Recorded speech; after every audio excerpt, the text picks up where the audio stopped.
You're listening to Vedge Your Best. There has never been a more important time to be vegan. At Vedge Your Best, I want to help you. I want to help you limit and eliminate the consumption of animal products without feeling deprived, overwhelmed, or unsupported, even if no one you know is vegan. My name's Michelle Olander. I'm a life coach, and I know that if I could go vegan in my 50s, with all my excuses, I know you can start moving in that direction too. Vedge your best, and there's nothing you can't do. Episode 178, My Goals, Part 3, Going Forward in 2024.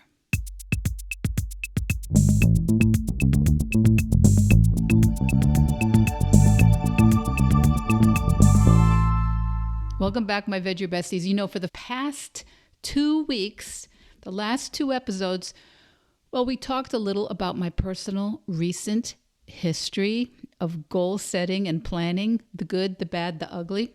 Well, my backstory, my top 2 goal setting tools. We talked a lot about that, some little anecdotes, some things I'm proud of and some things I'm not so proud of. Well, this week, the series, well, I say it ends, but the series wraps up as we decide together what we're going to be looking to privilege, to concentrate on in the year ahead. So I'm going to wrap up my series with my going forward goals and plans for 2024. You know, it's the last Tuesday in January. This podcast always drops on Tuesdays. And I very, very much hope you listeners are going to play along at home, my Vedge Your Besties, helping me by being my accountability buddies out there. I would love to be checking in with you, my listeners, here at the podcast and over on Instagram throughout the year. And I will share my ideas, but I would love it if you would share your ideas, your suggestions, and your encouragement, as I imagine some of you already have some great experience with the things I want to do. And when I say play along at home, I really hope that's exactly the right word, play. Because honestly, at this point in my life, I really do look at this as a game. In fact, I think it's the only way to look at it.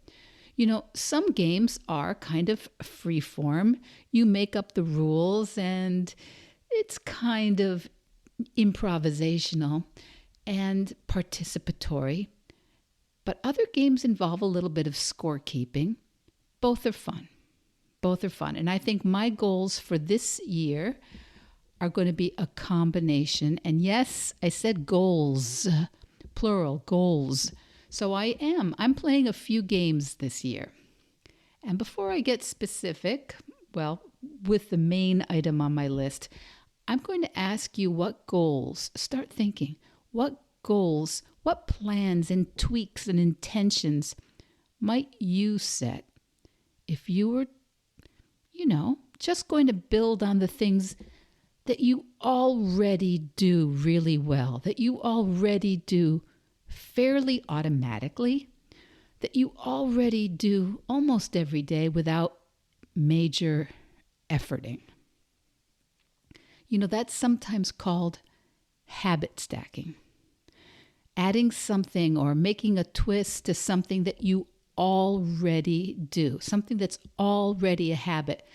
And I think it's the best place, really the best place to start moving in the direction of a goal, especially if it's one that's been kind of tricky or elusive.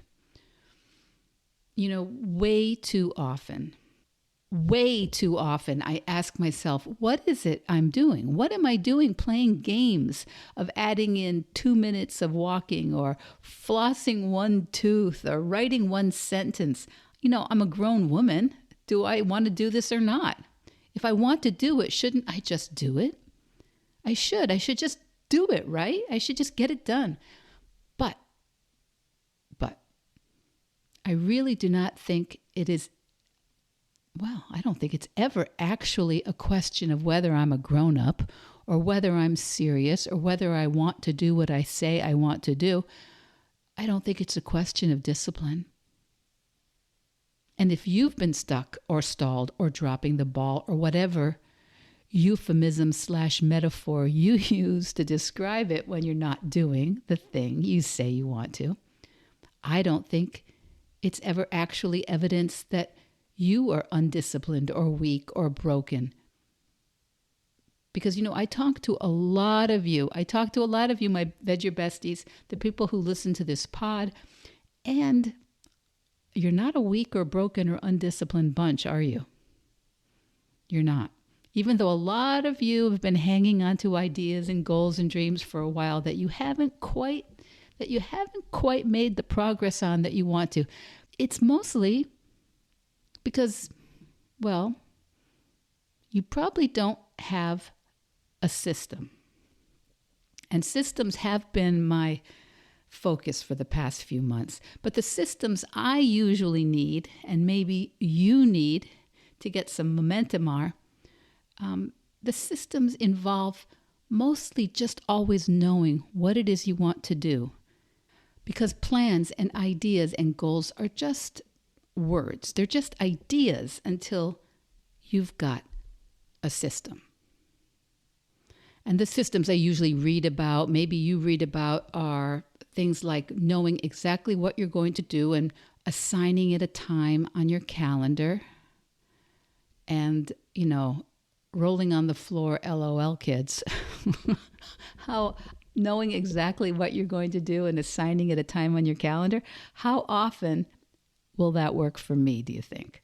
We'll let you out of it. How many times will I look at my calendar in the morning and see, oh yes, I'm walking between 7 and 8 a.m. Between 8 a.m. and 9, water, vitamins, push-up and weighted squats, maybe arm weights on the opposite day. 9 to 10:15 writing. Okay, I'm going to stop myself right there because it's hilarious. That's just 7 a.m. to 10:15, and that's going to happen that way maybe 3 times, maybe. I would love to say that I can do that. I would love to. And it seems that it should be possible for an adult. But it's never going to happen like that for me. Oh, and by the way, I know that because I've actually tried it for years and years, and I have never been able to stay with anything like that.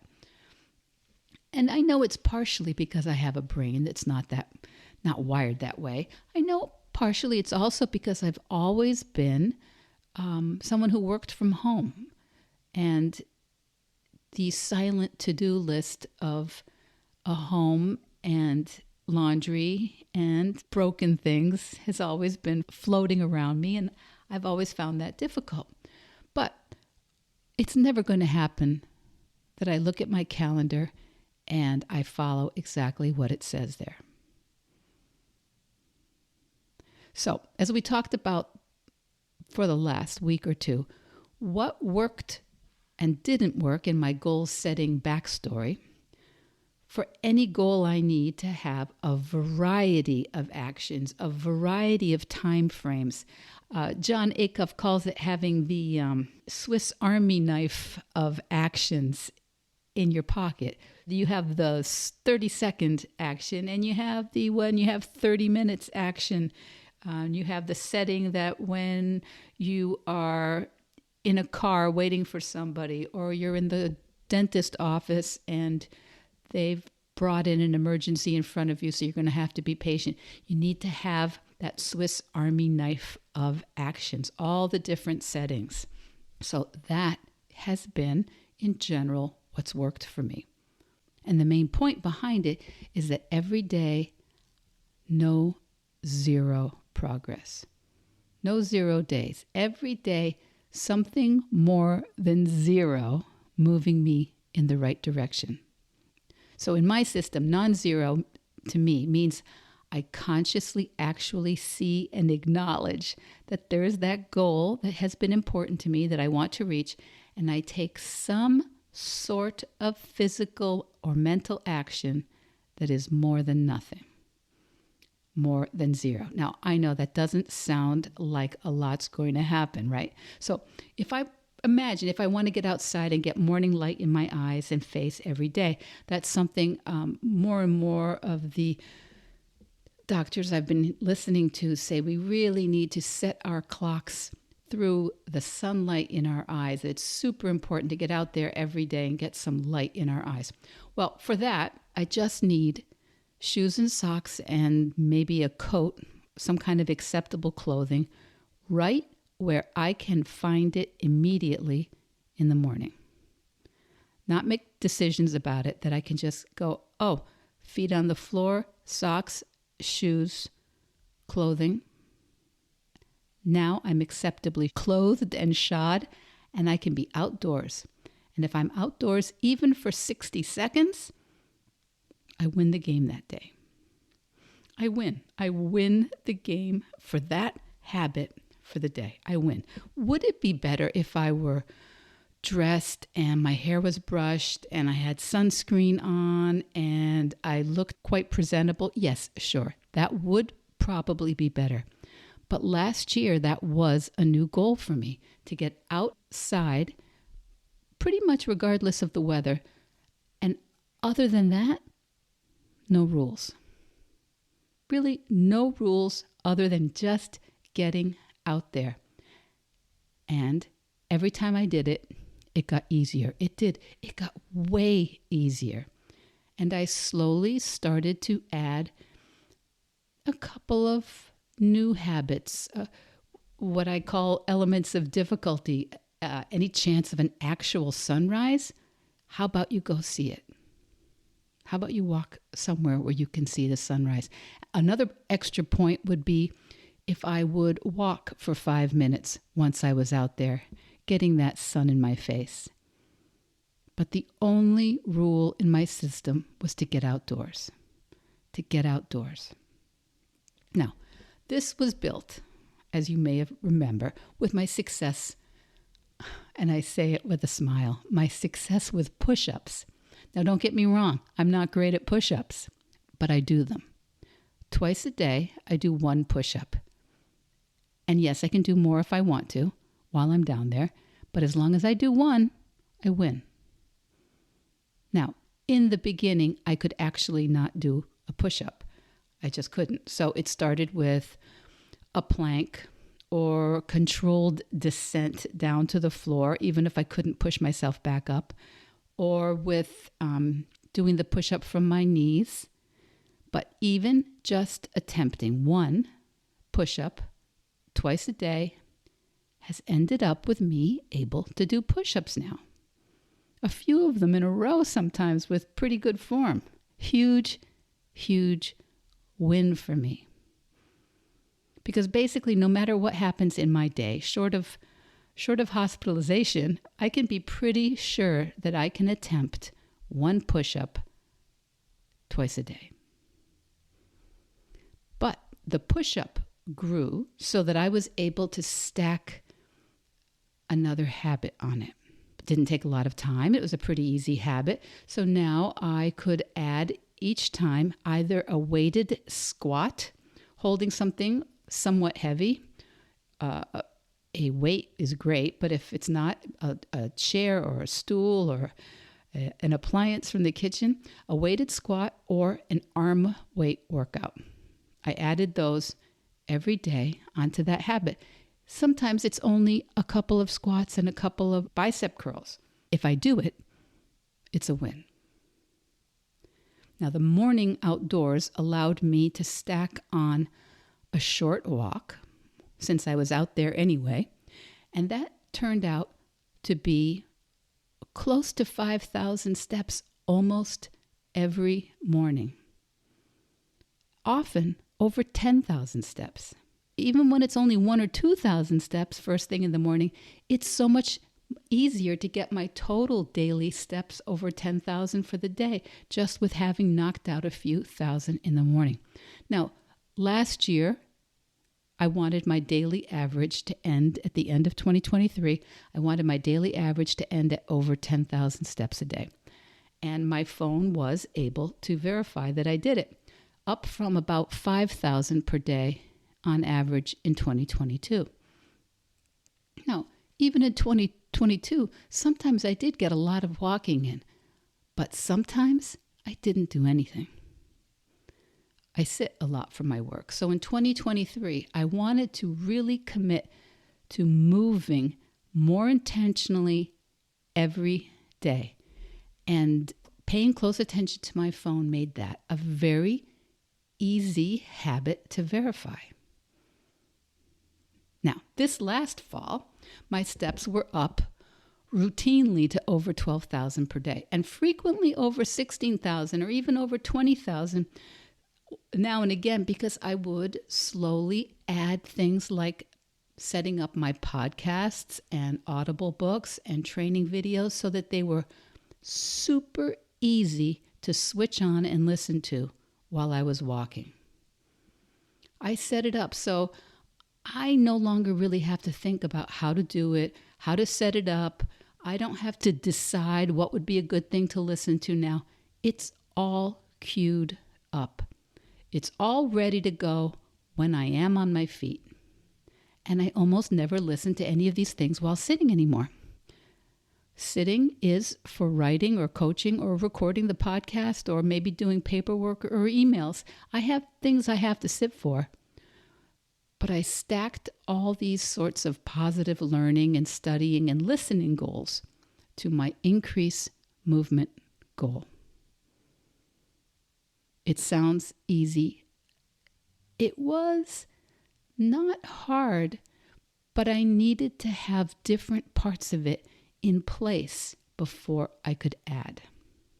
And now, of course, it's not always possible to do things exactly the way you want to. Sometimes there's weather or family or illness or travel, but I can almost always take a short walk somewhere. There are no 0 days. I could go up and down the stairs. I could even walk, run in place sometimes, like the last time I was semi-stuck here in the house waiting for a repairman. Those steps, they still show up in my phone, and I call it a win. This January, I have been noticing how much walking I was doing, and it's really, really a lot. And I didn't think, well, there's really no point in going further and further, right? How much more should I do? And yes, running would be more efficient, but I worry about getting injured running. So if you know me, you know that I have started this year to wear a weighted vest, a 12-pound vest for my morning walk. Also for as long as I can stand it in the morning. I can't really say that I enjoy it after the first walk, but it is a little extra work for my bones. It's a little extra intensity for my workout, and it's a little extra strength training. And I do my squats with it on now, and I do my morning push-ups.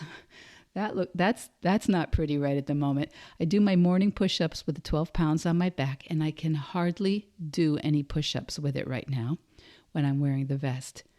But it's a win. And they've all been stacked. All of this was stacked on top of the habit that had been established that I get up in the morning, I put on shoes, and I go outside.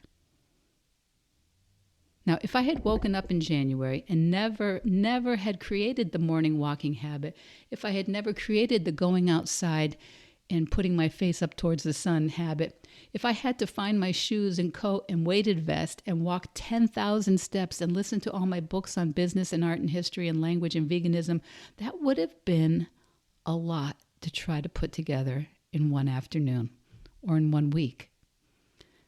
But as it is, I have been successfully stacking these habits on that first one. Go outside, first thing in the morning, with shoes on for a few minutes. My minimum for language learning, we've talked about recently, that's Duolingo. And you can say anything you want, language teachers, about Duolingo, but it has meant that there are never any 0 days of language learning for me. Never. I can almost always do those few minutes when I wake up in the night, because I tend to wake up around 3 in the morning right now. It changes when that is. But I drink some water, I grab my phone, and I do 2 or 3 language lessons. And of course, if I forget, or if I sleep through the night without any kind of waking, Duolingo app reminds me throughout the day, hey, knock out another lesson, Michelle. And so far, for over 555 consecutive days, I have never missed a day. No 0 days. Maybe on a day here and there, I didn't do every single language, but I'm always doing some language. No 0 days. For years and years, my language study was so complicated. It was so all or nothing. It was rigorous or 0. Highly thought through, excellent materials, reading, watching, doing. Anyway, the compounding of daily attention with no 0 days has completely convinced me that what I do want is to have an array of small things, that Swiss Army knife that John Acuff talks about, that Swiss Army knife of different actions that I can take no matter what the day brings me. And I can do it every day. I can't tell you how long I have spent not believing this. I can't tell you how many years I have just said, oh, I know. Okay, that probably works for something like, I don't know, something for somebody else, for something unimportant, right? I never believed that baby steps were really what I needed, at least not for the long run. But this past year, my coach, Tracy Hoth, was working with me on systems for my business, most of the digital systems. And among the many things she teaches is the rule of one. One place you go with or for all your digital files. Now, I have spent the past few years trying a million different apps and systems and filing ideas. And, you can try whatever you want. I can still try whatever I want. But I decided from now on, everything goes to Google Drive. Everything. Everything goes to Google Drive. And after some practice, making sure that everything new that comes in to my life goes into Google Drive, Tracy recommended that I clean up my desktop with just 2 categories to start: personal and business. Just those 2. I mean, this was the habit stacking. Everything goes into one digital arena, in my case, Google Drive. And then we stacked on top of that. The habit stack was, well, now let's separate everything personal and business as it comes in. This is how this area of my life started getting progressively neater and easier to use. Things were so much quicker to search or research. These are very, very small steps that I was building on top of the previous decision. Now, if I had hired someone like Tracy to set up all my files and make me a beautiful list and guide me to all the best practices and to recategorize and rename all my files for the past decade, that would have been gorgeous for about a week, but I would never have been able to keep it up. Never.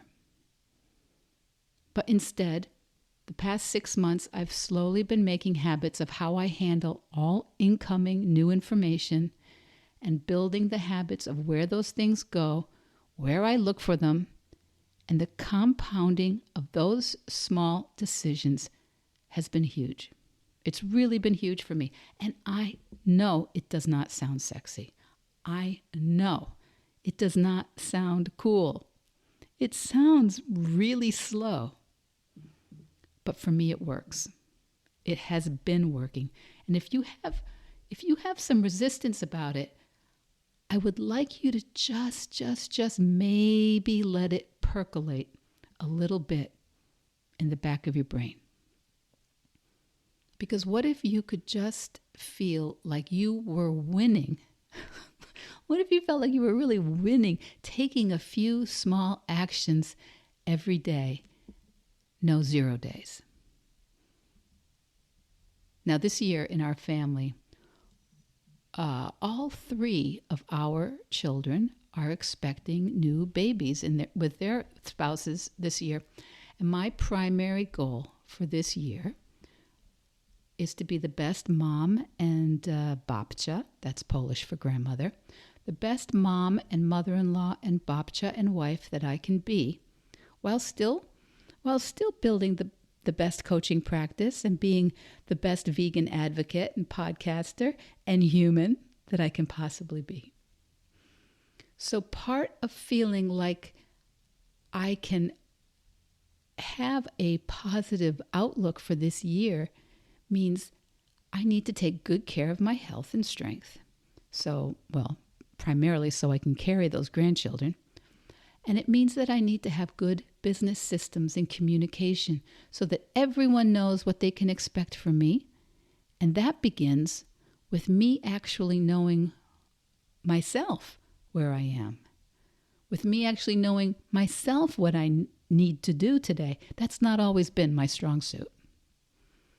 But for the past 2 years, I've really been concentrating on small habits, stacking new habits on the old ones, and thinking no 0 days. More and more, I do know the most important things now. I know what they are each day. Now, the big new habit for 2024, it's the elephant in the room for me for years now. It's writing my book.